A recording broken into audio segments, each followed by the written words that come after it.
Bonjour chers membres de l'Église. Bonjour. Comment allez-vous? Inès a posé la question, qui sont contents, en tout cas qui n'étaient pas contents pour être ici. Découragés. Qui sont découragés? Ok, c'est ça. Et on sait laquelle de personnes qui a mis les deux mains en haut, mais les autres, ils ont dit, est-ce que vous êtes contents? Mais je lui ai dit, mais tu as oublié de dire ceux qui sont au milieu. Est-ce qu'il y en a ceux qui sont au milieu? J'espère qu'il n'y en a pas, ou bien s'il y en a, qu'à la sortie, on va être tous contents.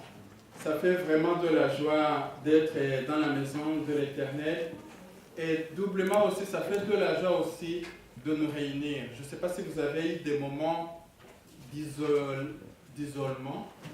Vous n'avez pas l'occasion peut-être d'aller vous réunir avec d'autres frères. Et je vous dis que même spirituellement, vous n'allez pas en avant. Vous sentez vraiment très éloigné. Parce que Dieu, c'est lui qui a instauré ça. Parce que quand on est ensemble, on le loue ensemble, on est vraiment doublement béni, c'est ce que je peux dire.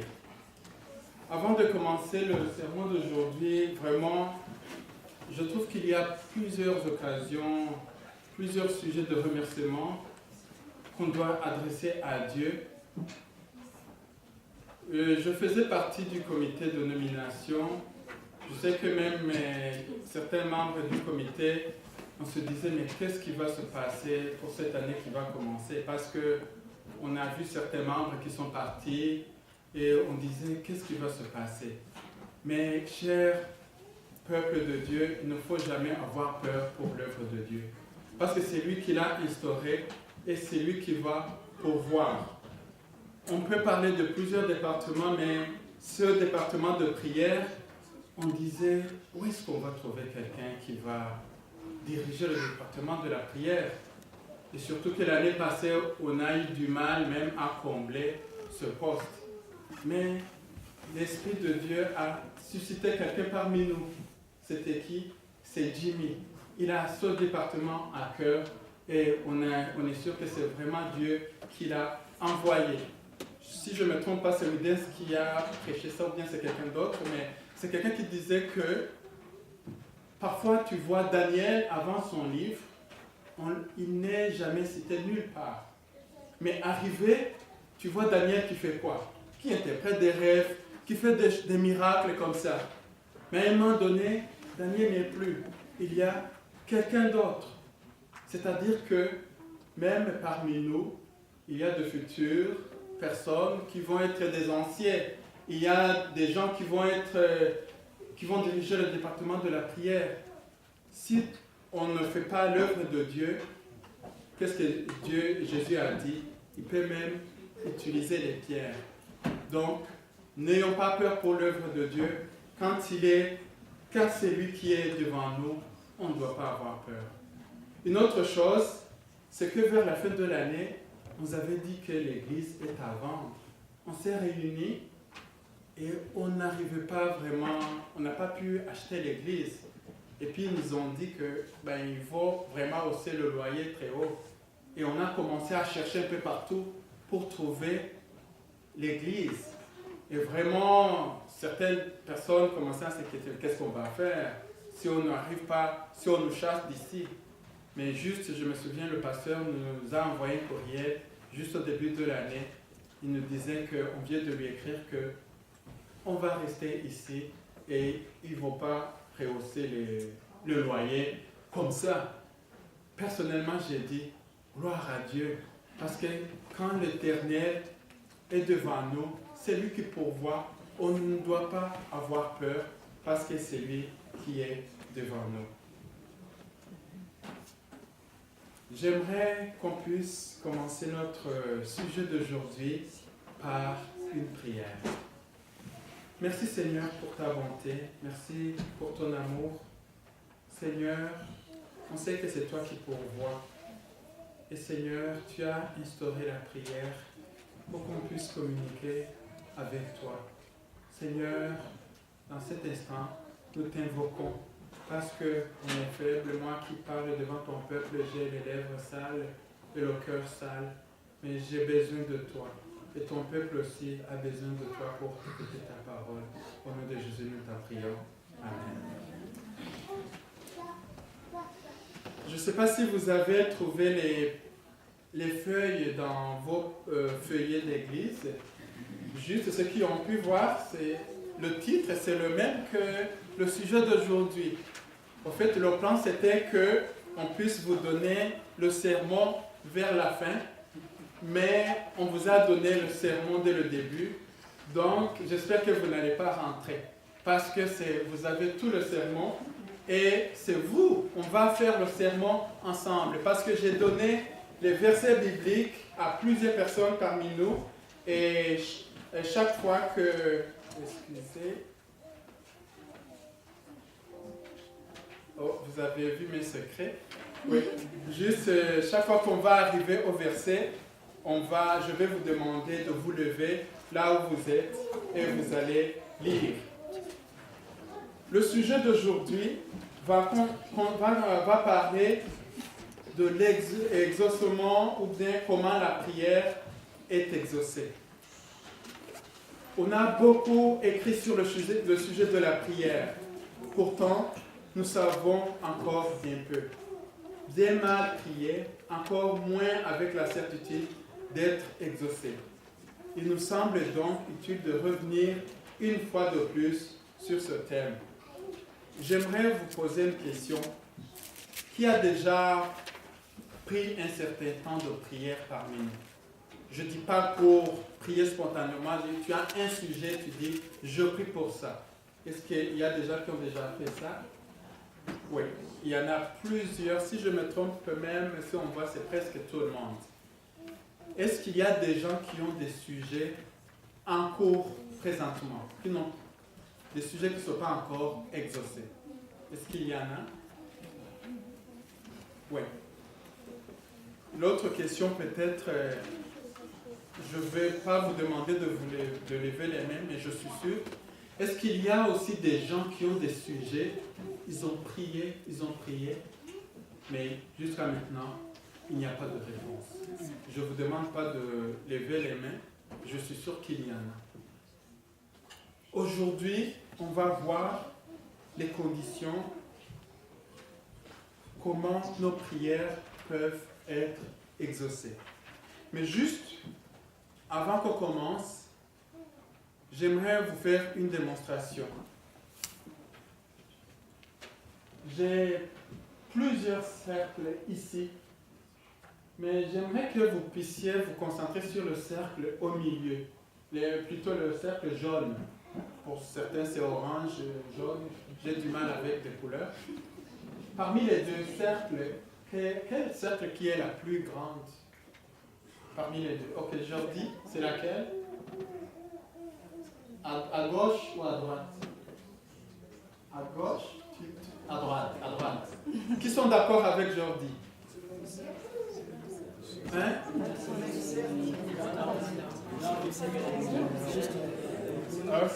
Ok. On a deux groupes. Il y a ceux qui disent qu'ils ont la même grandeur et il y a ceux qui disent que c'est le cercle de droite qui est plus grand. Ok, je vais trancher. Ok. Est-ce que c'est qui a gagné? Donc, c'est la même grandeur. Juste, méfiez-vous des apparences.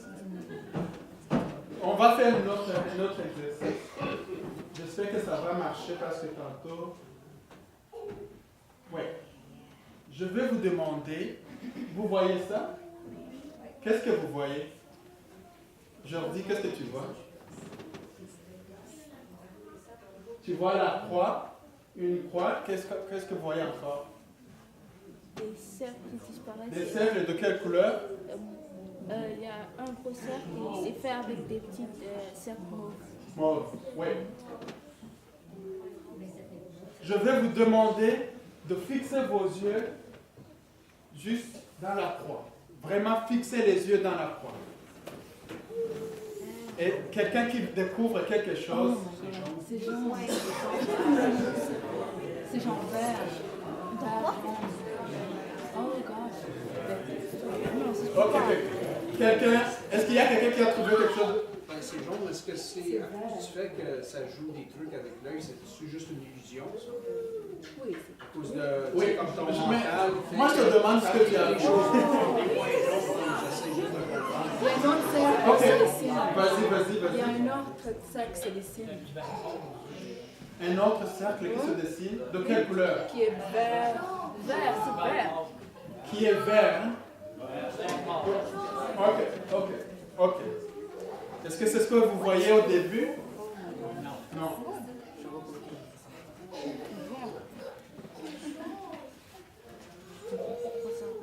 Je vous pose la question. Qu'est-ce que vous voyez? Qu'est-ce que vous voyez au juste? Vous voyez des lignes bleues? Bleues? Et moi je vois noir et blanc. Ok. Ça, avec les couleurs, parfois on a pas la même couleur. Mais est-ce que vous voyez des petites lignes aussi? Des petits rectangles? C'est de quelle couleur? Jaune et bleu. Mauve. Ok. Le questionnement, ce n'est pas des couleurs. Mais est-ce qu'ils marchent à la même vitesse? Qu'est-ce qui se passe? Il y a un rectangle qui avance et l'autre suit. N'est-ce pas?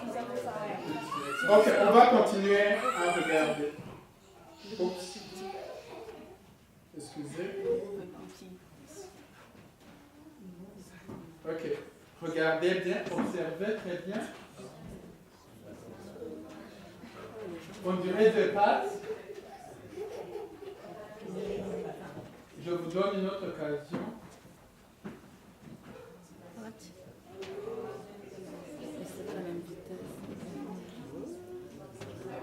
Qu'est-ce qu'on vient de découvrir? Hein? Les lignes de noir se déplacent. Ok, tu as essayé. Ils vont à la même vitesse. Les deux rectangles vont à la même vitesse. Mais quand il y a ces lignes, comme ça, en tout cas ça joue des tours à notre cerveau. Nous, c'est comme si on les voit pas au même moment. On les déplace comme ça. Juste ce sont des expériences comme Jean Villot l'a dit, c'est des illusions comme ça. Je me dis, si on peut trouver des illusions comme ça, combien de fois on pense savoir, mais on ne sait pas. Nous qui aimons voir les apparences, voir les choses qui se passent comme ça à l'extérieur, c'est pourquoi la leçon d'aujourd'hui sur l'exaucement, je ne sais pas si ça se dit, des prières, j'aimerais que vous preniez ça, regardez vous-même. Ne regardez pas les autres. Vous dites, telle personne a prié et Dieu ne lui a pas répondu. Oh, on va vous donner la liste et vous allez dire, oh, c'est à cause de ça. Parce qu'on va voir que dans la Bible, il y a des gens qui l'ont fait, qui ont dit, tel, il est aveugle parce que peut-être il a péché ou ses parents ont péché. Mais qu'est-ce que Jésus va leur dire? Non, ce n'est pas à cause de lui, c'est pour la gloire de Dieu. Mais pour d'autres, Jésus va dire que c'est à cause de tes péchés et il va pardonner les péchés. Donc, les conditions d'exaucement qu'on va vous donner, s'il vous plaît, regardez vous-même. Et vous allez savoir pourquoi peut-être vos prières ne sont pas exaucées. Le principal obstacle à l'exaucement de la prière est le péché. Il s'agit bien sûr du péché non confessé et non abandonné. Écoutons ce que déclare le prophète Ésaïe à ce sujet. La personne qui a le verset, le numéro 2, Ésaïe 59, verset 1 à 2, peut se lever et nous le lire. Merci Marie. Non, la main de l'Éternel n'est pas trop courte pour sauver, ni son oreille trop dure pour entendre. Mais ce sont vos crimes qui mettent une séparation entre vous et votre Dieu. Ce sont vos péchés qui vous cachent sa face. et l'empêche de vous écouter. Merci. L'aveugle-né, devenu clairvoyant, pouvait dire « Dieu n'exauce pas les pécheurs, mais si quelqu'un honore et fait sa volonté, c'est celui-là qui l'exauce. » On va répéter ce verset. Quelqu'un qui a le verset en Jean 9, verset 31, va nous le lire. Numéro 3. Nous savons que Dieu n'exauce point les pécheurs, mais si quelqu'un l'honore et fait sa volonté, c'est celui-là qui l'exauce. Oui, merci. Et l'auteur du psaume 66 déclarait déjà, c'est celui qui a le verset numéro 4, il va nous le lire. On va voir ce que l'auteur du psaume 66 déclare à propos du péché. Venez, écoutez de tous qui craignez Dieu, et je raconterai ce qu'il a fait à mon âme. J'ai crié à lui de ma bouche, et la louange a été sur ma langue. Si j'avais conçu l'iniquité dans mon cœur, le Seigneur ne m'aurait pas exaucé. Mais Dieu m'a exaucé. Il a été attentif à la voix de ma prière. Béni soit Dieu qui n'a pas rejeté ma prière et qui ne m'a pas retiré sa bonté. Merci. Il a dit, si j'avais conçu l'iniquité dans mon cœur, le Seigneur ne m'aurait pas exaucé. Enfin, l'apôtre Jacques nous dit clairement dans Jacques, chapitre 4, verset 3, j'invite à la personne qui a le verset 5 de le lire.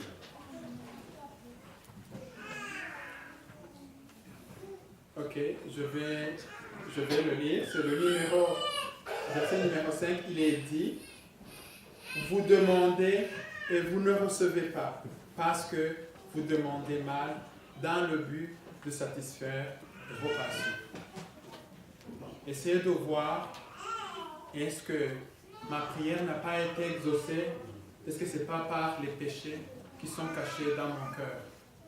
Parce que quand tu vas t'adresser à Dieu aussi, il faut que, si tu sais qu'il y a l'iniquité qui est en toi, il faut que tu t'en éloignes avant. Il faut que tu ailles comme tu es, mais avec le Seigneur, tu ne vas pas rester comme tu es. Tu vas être changé. La deuxième cause qui fait que, ou bien l'autre facteur pour l'exaucement de la prière, c'est la repentance. La repentance est donc indispensable avant toute chose. On va lire ensemble, celui qui a le Proverbe 28, verset 13, va lire ce verset. C'est le numéro 6. Essayez de suivre et savoir où se trouve votre verset.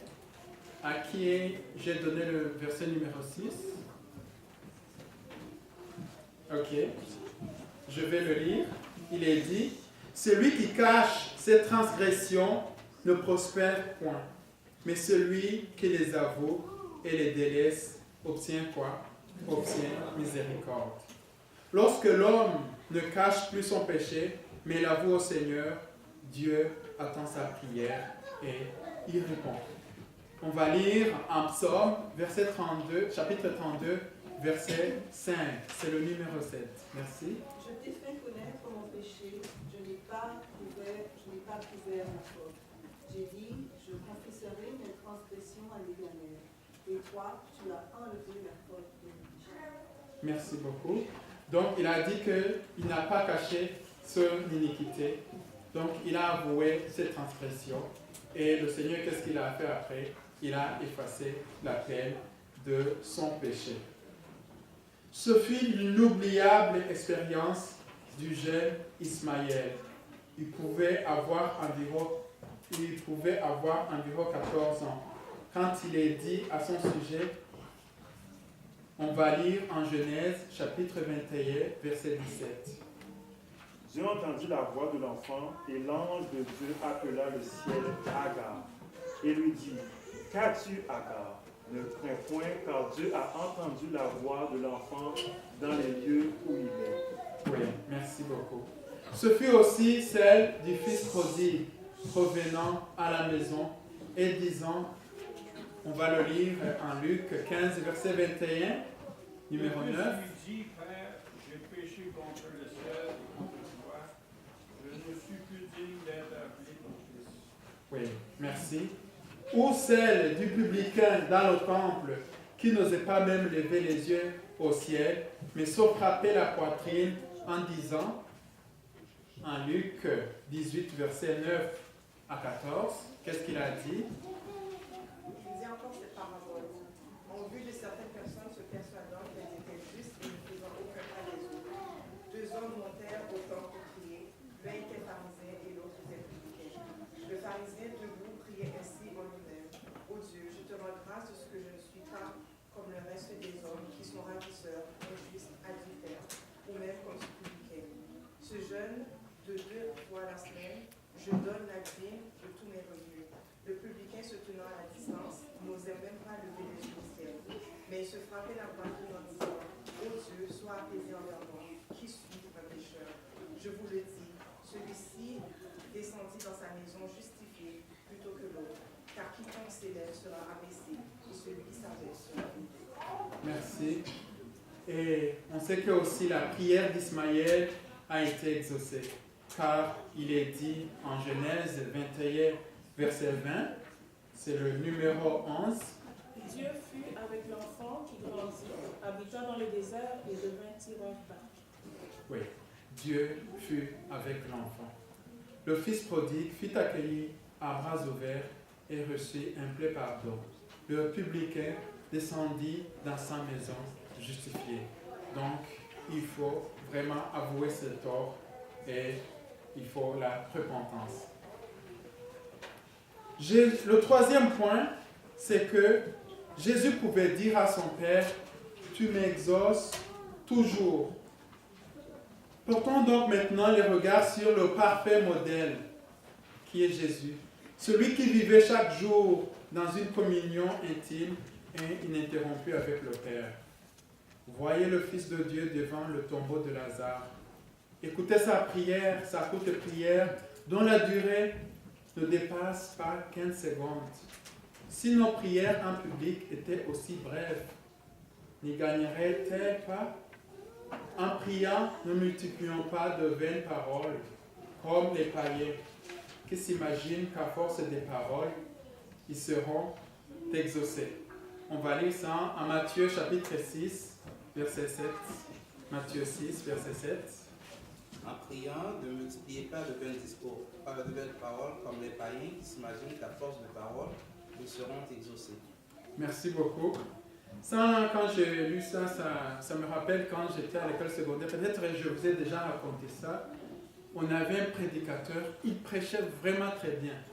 Mais on sait que l'esprit de prophétie même décourage de faire de longues prières, que ce soit dans les cultes familiales, parce que les enfants vont détester la prière, ou bien les réunions, les gens ne vont pas aimer les réunions.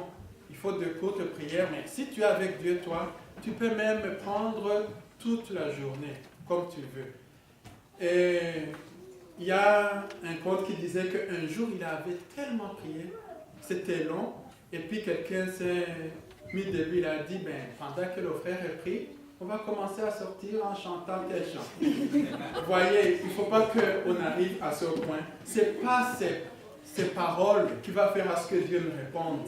Mais même Jésus, avec de courtes prières, il arrivait à aller au but. Mais on voyait qu'il passait quand même les soirées dans la prière. Et Jésus leva les yeux en haut et dit, on va lire ça en Jean, chapitre 11, versets 41 à 42.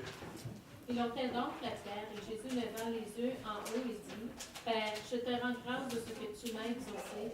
Pour moi, je savais que tu m'exauces toujours, mais j'ai parlé à cause de la foule qui m'entoure, afin qu'ils croient que c'est toi qui m'as envoyé. Ayant dit cela, il cria d'une voix forte, Lazare, sors. Merci. Et là-bas, on a insisté sur « tu m'exauces toujours ». On aimerait dire cette parole, dit « Dieu, tu m'exauces toujours ». Parce que la volonté de Dieu et la volonté de Jésus, c'était la volonté de son Père, la volonté de Jésus était synchronisée.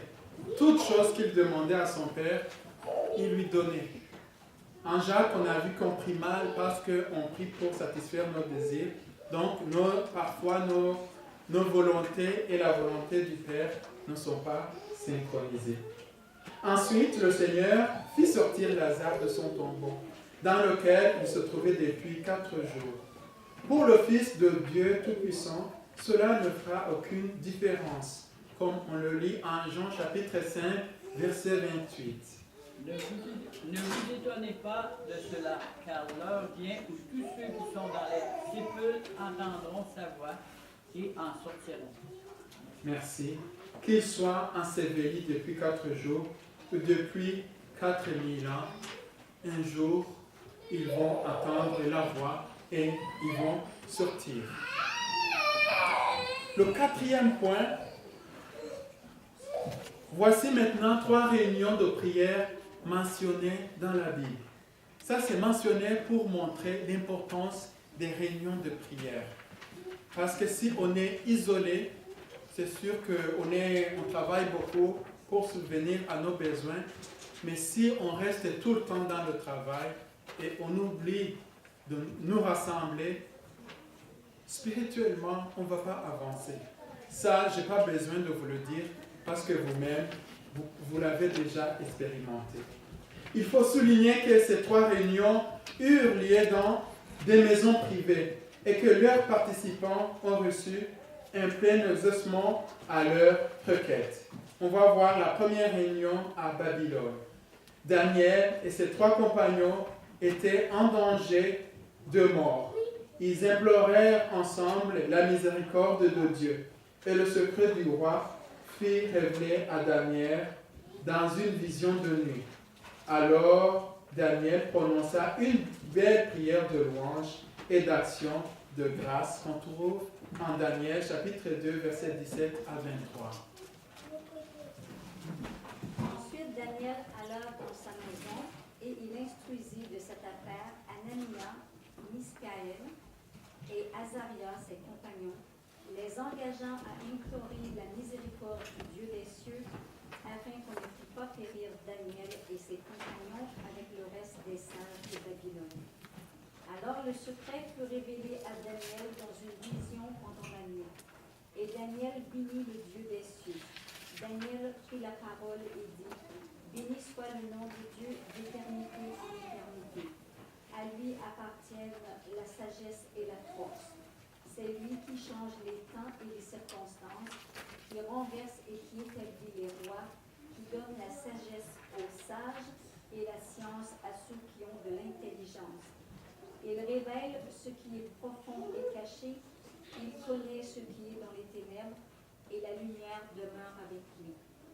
Dieu de mes pères, je te glorifie et je te loue de ce que tu m'as donné la sagesse et la force, et de ce que tu m'as fait connaître ce que nous t'avons demandé, de ce que nous a révélé le secret du roi. » Merci beaucoup. Donc ça, c'est la réunion Daniel avec ses compagnons à Babylone. Et l'autre réunion, comme vous voyez ici, c'est à Capernaum. C'est en Marc, chapitre 1, verset 29 à 31. On va lire ça, la personne qui a ce verset. En sortant de la synagogue, il se rendit avec Jacques et Jean à la maison de Simon et d'André. La belle-mère de Simon était couchée, ayant la fièvre. Et aussitôt on parla d'elle à Jésus. S'étant approché, il la fit lever en lui prenant la main, et à l'instant, la fièvre la quitta. Puis elle les servit. Oui, merci. Donc, on parla d'elle à Jésus et puis Jésus l'a guéri. Et l'autre réunion, c'est à Jérusalem. On trouve ça en Acte 12, verset à 17. On n'a pas beaucoup de temps. Ça, je demande à la personne de ne pas lire ça. Mais seulement, l'apôtre Pierre avait été jeté en prison. Cependant, l'Église entière ne cessait d'adresser pour lui des prières à Dieu. Pendant la nuit, Pierre fut délivré par un ange du Seigneur et il se rendit à la maison de Marie, mère de Jean-Marc, où beaucoup de personnes étaient réunies et priaient. Voilà une nuit de prière qui a obtenu un plein exaucement. Juste vers la fin, donc, nous allons rappeler brièvement quelles sont les conditions d'exaucement de nos prières. On va voir qu'en premier lieu, il faut l'accord parfait entre ceux qui prient. Quelqu'un qui a levé le Matthieu chapitre 18, verset 19, va lire ça. Matthieu 18, verset 19. Je vous le dis encore, c'est la vérité. Si deux d'entre vous sur terre se mettent d'accord pour prier au sujet d'une affaire, mon Père qui est dans les cieux fera pour eux ce qu'ils demandent. Merci. Et l'autre, c'est élever des mains pures. C'est pas élever les mains comme ça, non. C'est vraiment montrer que devant Dieu, tu es pur. On va lire ça, donc c'est symbole d'une bonne conscience. On va lire ça en 1 Timothée, chapitre 2, verset 8, et l'autre personne va suivre avec Acte 24, verset 16. Je veux donc que les hommes prient en tout lieu, en élevant des mains pures, sans colère ni mauvaise pensée. C'est pourquoi je m'efforce d'avoir constamment une conscience sans reproche devant Dieu et devant les hommes. Merci. Un autre point, c'est la soumission à la volonté de Dieu, comme on le trouve en 1 Jean, chapitre 5, verset 14 à 15. Nous avons auprès de lui cette assurance que si nous demandons quelque chose selon sa volonté, il nous écoute. Et si nous savons qu'il nous écoute, quelque chose que nous demandions, nous savons que nous possédons la chose que nous lui avons demandée. Merci. Encore un autre point, c'est le nom de Jésus. On va le trouver ça en Jean, chapitre 14, verset 13 à 14. Et ce que vous demanderez en mon nom, je le ferai afin que le Père soit glorifié dans le Fils. Si vous demandez quelque chose en mon nom, je le ferai. Merci. Juste, on sait qu'il y a plusieurs personnes qui parlent du nom de Jésus et parfois ils parlent le nom de Jésus même en mensonge avec des intérêts. Je n'ai pas besoin de vous le dire, il y a certains pasteurs qui veulent l'argent et utilisent le nom de Jésus. Vous vous souvenez l'histoire des gens, c'est dans la Bible, qui utilisaient le nom de Jésus pour faire quoi? Pour essayer de faire des miracles. Mais un jour, ils étaient devant de quelqu'un qui était possédé, et puis mais la personne dit, mais je connais Paul, c'est le démon qui disait, et je connais ce Jésus, mais vous, je ne vous connais pas. Qu'est-ce qui s'est passé? La personne possédée a pris ces jeunes gens et il a déchiré ses habits complètement. Un jour, ceux qui utilisent le nom de Jésus en vrai aussi, on va voir leurs vêtements déchirés. Parfois même, on le voit ici sur terre, quelqu'un qui se cache derrière le nom de Jésus pour avoir leurs propres entreprises et ils sont surpris en tremblant d'Élie. L'autre point, c'est la foi.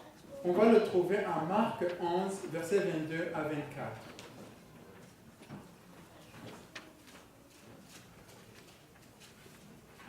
Jésus prit la parole et leur dit, ayez foi en Dieu. Je vous le dis en vérité, si quelqu'un dit à cette montagne, ôte-toi de là et jette-toi dans la mer. Et s'il ne doute point à son cœur, mais croit que ce qu'il dit arrive, il le verra s'accomplir. C'est pourquoi je vous le dis. Tout ce que vous demanderez en priant, croyez que vous l'avez reçu et vous le verrez s'accomplir. Merci beaucoup. Croyez que vous l'avez reçu et vous le verrez s'accomplir. Et l'autre verset, c'est Jacques, chapitre 1, verset 5 à 8.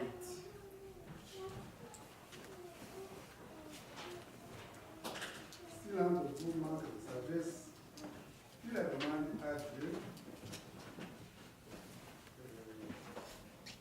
personne a tout simplement et sans faire de reproche, et elle lui sera donnée. Mais qu'il la demande avec foi, sans douter, car celui qui doute est semblable aux vagues de la mer, que le vent se lève et agite de tous côtés. Quand un homme ne s'imagine pas qu'il recevra quelque chose du Seigneur, c'est un homme partagé, instable dans toute sa conduite. Merci beaucoup. Et l'avant-dernier point, c'est l'obéissance. On va le lire en Jean chapitre 15, verset 7 et en Psaume 37, verset 4. Si vous demeurez en moi et que mes paroles demeurent en vous, demandez ce que vous voudrez et cela vous sera accordé. Merci. En Dieu, mets ta joie et il comblera les vœux de ton cœur. Merci beaucoup. Et on arrive au dernier point qui est la persévérance dans la prière. Puis il ajouta, supposez que l'un de vous ait un ami et qu'il aille le réveiller en pleine nuit pour lui dire, mon ami, prête-moi 3 pains, car un de mes amis qui est en voyage vient d'arriver chez moi et je n'ai rien à lui offrir. Supposons que l'autre, de l'intérieur de la maison, lui réponde, laisse-moi tranquille, ne me dérange pas, ma porte est fermée, mes enfants et moi, nous sommes couchés, je ne peux pas me lever pour te les donner. Je vous assure que même s'il ne se lève pas pour lui donner ses pains par amitié pour lui, il se lèvera pour ne pas manquer à l'honneur et il lui donnera tout ce dont il a besoin. Ainsi, moi, je vous le dis, demandez et vous recevrez, cherchez et vous trouverez, frappez et l'on vous ouvrira, car celui qui demande reçoit, celui qui cherche trouve et l'on ouvre à celui qui frappe. Merci beaucoup.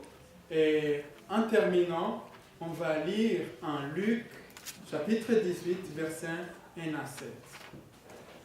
Jésus leur adressa une parabole pour montrer qu'il faut toujours prier et ne point se relâcher. Il dit, il y avait dans une ville un juge qui ne craignait point Dieu et qui n'avait d'égard pour personne.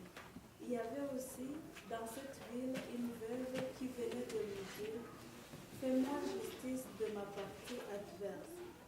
Pendant longtemps, il refusa, mais ensuite il dit à lui-même, quoique je ne craignais point Dieu et que je n'ai d'égard pour personne, néanmoins, parce que cette veuve m'importune, je lui ferai justice afin qu'elle ne vienne pas sans cesse me rompre la tête.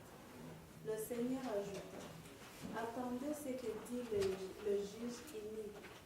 Et Dieu ne ferait-il pas justice à ses élus qui crient à lui pour jour et nuit et tarda-t-il à leur égard? Merci beaucoup. Juste en terminant, est-ce que vous avez trouvé la raison pour laquelle vos prières ne sont pas exaucées? Juste méditez sur ça. Mais juste en terminant, comme on vient de le voir, il faut persévérer. On a l'occasion, on a l'esprit, on a le souffle de vie. Et le Seigneur nous donne encore l'occasion d'examiner nos cœurs. Que le Seigneur puisse vous bénir. Au nom de Jésus. Amen.